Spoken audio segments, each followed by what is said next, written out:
moderne. Partie A, sous-titre, Jodelle le dieu de la paix au monde fluvial. Depuis deux récentes grandes guerres divines dont l'humanité ne peut s'en souvenir, la bande des dieux modernes a évolué en force et en puissance. Certains d'entre eux ont manifesté la véritable lueur divine en se métamorphosant ou en parvenant au niveau divin ou état divin afin de manifester la divinité qui leur caractérise. La plupart de la bande ont évolué en combattant des anciens dieux super puissants des mythologies grecques et égyptiennes. À ce sujet, le dieu de la paix ne figure pas de ce contexte d'évolution et ne manifesta point la divinité, jusqu'au jour où il rencontra son vrai destin dans un monde dont les dieux modernes l'ignorent encore. Congo-Brazzaville, 21e siècle. Le jeune Jodelle fut un jeune garçon et élève au lycée Lumumba en classe de première. Il naquit un simple humain comme tout autre individu sur Terre jusqu'au jour où il mangea le sang du dieu Aès dans la nourriture et le fit transformer en un être supérieur. Et s'auto-proclama le dieu de la paix en 2020, afin de se détacher à l'humanité et s'attacher à la divinité. Pendant son parcours, il combattit plusieurs dieux malfaisants dans la grande guerre divine dont Poséidon fut sa victime. Il vaincut Poséidon dans le royaume du néant à l'aide du dieu du néant. Pendant tout ce temps, et malgré les pouvoirs de la paix, le dieu de la paix ne cessa de convoiter les pouvoirs de la séduction du dieu Aès. Tout commença à l'école, le dieu de la paix eut beaucoup d'amis garçons comme filles. Il aima une fille de sa classe mais la fille ne voulut de lui. Et se disait en lui-même, si seulement elle savait qui j'étais et elle n'allait pas me dire non comme ça. Mais pour le dieu Aès, tout est facile car il peut utiliser sa divinité séductrice pour l'avoir. Si je pars lui demander de m'enseigner la séduction, il va forcément refuser de peur que je devienne un dieu impudique, et je ne peux pas aussi séduire cette fille en la montrant mes pouvoirs. Cela ne me servira à rien. Mais je ferai tout mon possible pour l'avoir. Le dieu de la paix ne pouvait s'en passer d'elle car la fille avait une beauté des déesses. Le lendemain, Jodelle alla voir le jeune Christophe, le disciple fidèle du dieu Aès, pour lui demander d'aller s'entraîner dans l'espace-temps.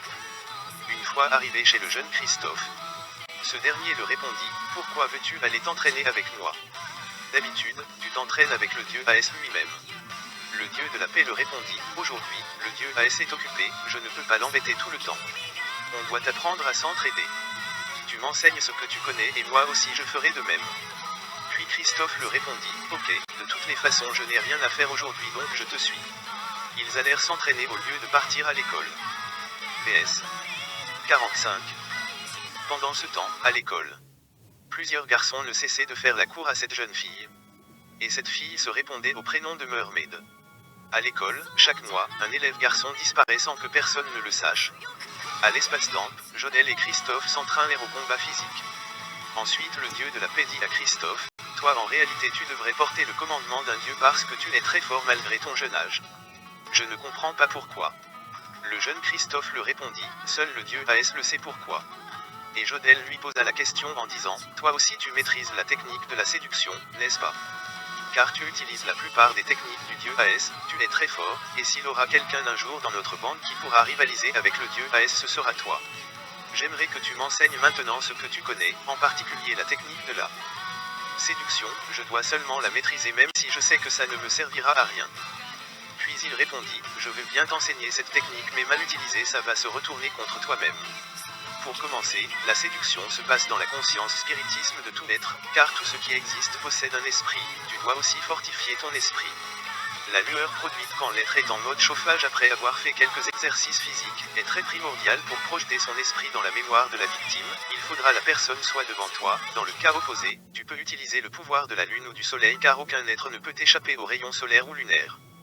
Prenons le cas du dieu Aès et Aphrodite, les deux utilisent la séduction mais l'esprit fort le remporta, s'agissant du dieu Aès ce que Zeus dit, chose impossible. Et le jeune Christophe l'enseigna tout concernant la séduction et autres techniques. À la suite, le dieu de la paix n'enseigna rien à Christophe en lui disant qu'il ne se sentait pas bien, il devait aller se faire soigner. Ce fut un lundi matin, le jeune Jodelle arriva à l'entrée de l'école et il vit la jeune fille Mermaid. Jodelle la commença par, « Bonjour et comment te portes-tu ce matin ?» Et Mermaid le répondit, « Je me porte bien, et pourquoi le vendredi et samedi je ne t'ai pas vu à l'école ?» Le dieu de la paix la répondit, « Ces temps-ci j'ai trop d'affaires à gérer chez nous, c'est pour cela j'ai même eu des contretemps le vendredi et samedi. » Mais pendant qu'il causait, le dieu de la paix fit la technique de la séduction car il parlait en se fixant dans les yeux. Et arrivé en classe, chacun alla s'asseoir à sa place. Et Jodelle se dit en lui-même, « Voyons voir la puissance de la séduction. » Et il continua à regarder Mermaid. Puis les regards s'entremêlaient et Mermaid ria. Jodelle se dit en lui-même, « Ça commence déjà à faire l'effet, ce petit Christophe est un génie. » À la fin des cours vers 13h30, Mermaid proposa à Jodel de l'accompagner quelque part. Et Jodel accepta vite sans scrupule. En sortant de la porte du lycée Lumumba, les deux se retrouvaient directement à la corniche en train de causer. Soudainement, le dieu de la paix s'étonna et se questionna au fond du cœur en se disant « C'est justement mon esprit qui me joue de tours, ou bien la fatigue ?» Ensuite il posa la question à la fille « Pourquoi sommes-nous venus ici ?» Et la fille répondit « L'eau est les plus beaux des endroits que j'aime. » Et toi ? Oui, j'aime aussi l'eau en quelque sorte. La fille le posa la question « Si ça t'est arrivé un jour à épouser une sirène, serais-tu d'accord ?» 46.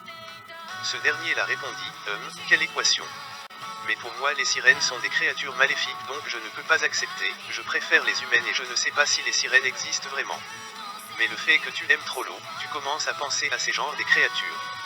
Parmi les créatures existantes dans le multivers, moi je préfère toi, Mermaid, même ton nom me plaît. » Puis il la tint la main. Ils passèrent plus de 2 heures du temps. Avant de se séparer, le dieu de la paix posa à Mermaid la question « Où habites-tu ?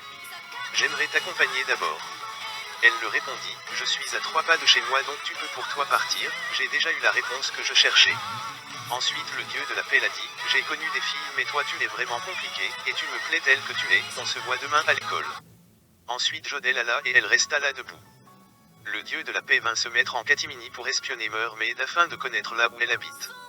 Après 15 minutes, elle se mit en mouvement puis elle entra dans une boutique. Le dieu de la paix resta là à l'attendre. Après une vingtaine de minutes, le dieu de la paix fut obligé d'aller la regarder dans cette boutique. Arrivé dans la boutique, il ne la vit pas. Le soir arriva, vers 11h30. Le jeune Jodel se réveilla et se mit à marcher tout seul en état de somnol jusqu'à la corniche, là où il causait avec Mermaid la journée. Ensuite le dieu de la paix vit Mermaid, et elle vint la tenir à la main puis les deux sautèrent dans le fleuve Congo et disparurent à la surface de la terre. Le dieu de la paix ouvrit les yeux dans une prison sous l'eau, il se mit à crier et un homme poisson vint lui parler. En disant, Dieu de la paix, j'ai entendu beaucoup de votre bande des dieux et aujourd'hui j'ai eu la grâce de croiser l'un de vous. Et tu seras livré tout neuf. Le dieu de la paix le répondit en disant, qui es-tu et que me veux-tu, où suis-je? Puis l'homme poisson le dit, je ne suis pas obligé de te répondre. Il se retourna pour s'en aller et le dieu de la paix s'énerva et brisa la porte de cette prison puis il attaqua l'homme poisson en combat physique sous l'eau. L'homme poisson lui dit, je rêvais aussi me mesurer à l'un de votre bande et je vais t'apprendre qui suis-je. Et ils se furent battus pendant des minutes et ensuite le dieu de la paix prit le dessus sur lui. Et lui dit, qui es-tu et qu'est-ce que je fais ici? Réponds-moi sinon je te tue. Soudainement, Mermaid vint le taper sur la tête pour sauver l'homme poisson. Quand le dieu de la paix vit Mermaid, il comprit directement qu'il fut arrivé dans le monde des sirènes et qu'elle est aussi une sirène. Elle le parla en criant, comment oses-tu faire ceci à mon père? Et elle cherchait à attaquer Jodel, son père le tint la main et l'a dit, non laisse, c'est moi qui l'ai provoqué. Il n'a aucune mauvaise intention. Je crois qu'il est bien un dieu bienfaisant. Et je n'arrive même pas à me mettre debout, il est très fort. Emmène-le avec toi et explique-lui ce que lui attend. Le dieu de la paix les regarda de loin et la jeune fille s'approcha de lui et dit, maintenant tu connais toute la vérité de ce que je suis. Là nous sommes au fond de votre fleuve Congo. Jodel la répondit, oui je l'ai constaté, merci beaucoup. Le dieu de la paix la laissa et monta pour sortir du fleuve. Il sortit et vit beaucoup de pêcheurs des poissons mais les pêcheurs ne le voirent pas.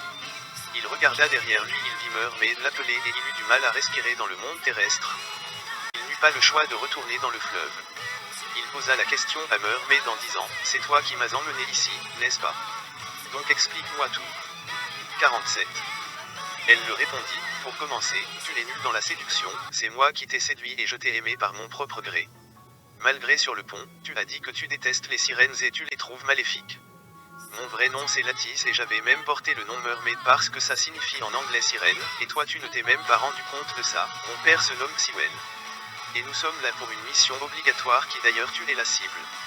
En ce moment, tu ne peux plus retourner au monde de la surface, car personne ne te verra, tu es passé au monde perpendiculaire, autrement dit la copie de votre monde.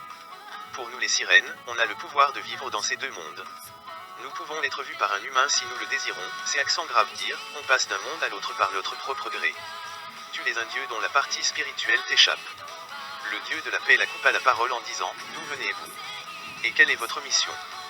Lattice le répondit, dans chaque peuple il y a toujours un être surpuissant qui domine sur ses semblables par sa force. Soudainement, Lattice arrêta de parler et dit, le grand Triton est là, le voilà. Jodel la posa la question, c'est qui? Et pourquoi te paniques-tu? Latisse le répondit en criant, c'est lui qui nous a envoyés ici pour venir te chercher, et il est là pour toi. Il va sans doute vouloir te tuer. Le dieu de la paix tint Latisse à la main et dit, ne crains rien, je suis un dieu, il ne peut rien contre moi, ces derniers temps je passe mon temps à s'entraîner avec le dieu Aès. Dans notre bande, il ne fera le poids avec personne. Ensuite le dieu de la paix se dit en lui-même au fond du cœur, le doc Dursi m'a toujours dit, si quelqu'un te cherche, toi va le voir en premier donc je dois aller le voir. Puis il laissa Latisse et alla en toute vitesse se présenter devant le grand Triton. Tous les sirènes et les tritons se prosternaient devant lui, et Jodelle arriva en face de lui en disant, la souveraineté ça se mérite, on ne l'oblige pas aux gens. Pour commencer, je suis celui que tu cherches donc j'affirme que tu me connais bien, c'est inutile pour moi de me présenter à toi. Mais moi je ne te connais pas. Et j'aimerais savoir pourquoi tu me cherches. Le grand Triton ria et dit, je reconnais cette arrogance divine que tu fais preuve, et le courage que tu as à me parler tête à tête, toi le dieu de la paix, je t'ai fait venir ici pour te supprimer à cause d'un crime que tu as commis. Tu vois ces élèves, la plupart viennent de ton école Lumumba, chaque mois, j'envoie les plus belles des sirènes jeunes dans des établissements scolaires pour me les enlever, et votre bande prétend que vous veillez sur le monde contre les menaces physiques et spirituelles, mais vous n'avez jamais remarqué la disparition de ces élèves. En particulier toi le dieu de la paix. Quelle paix apportes-tu au monde? Et tes jours vont s'achever ici dans ce monde fluvial car tu ne peux t'apporter la paix, ni à toi-même ni à ces élèves. Et ces élèves je les sacrifie chaque mois afin de monter en puissance. Et le dieu de la paix le répondit, arrête de beaucoup parler et j'accepte de te tuer ici pour t'approuver ma divinité. Mais j'aimerais connaître le péché que j'ai commis pour que tu sois si en colère contre moi. 48. Avant qu'il finisse de parler, le grand Triton s'approcha devant lui sans qu'il le voie et toucha le dieu de la paix sur l'épaule gauche et dit, j'admire ton courage mais tu ne sais pas à qui tu as affaire. Je te donne un indice de ton péché, essaie de me résister pendant 5 minutes après je te dirai mon nom, le jeune Jodelle le dieu de la paix. Ensuite, il le frappa un coup sur la joue et le dieu de la paix alla se cogner sur un rocher. Et il le répondit en l'attaquant, je connais qu'une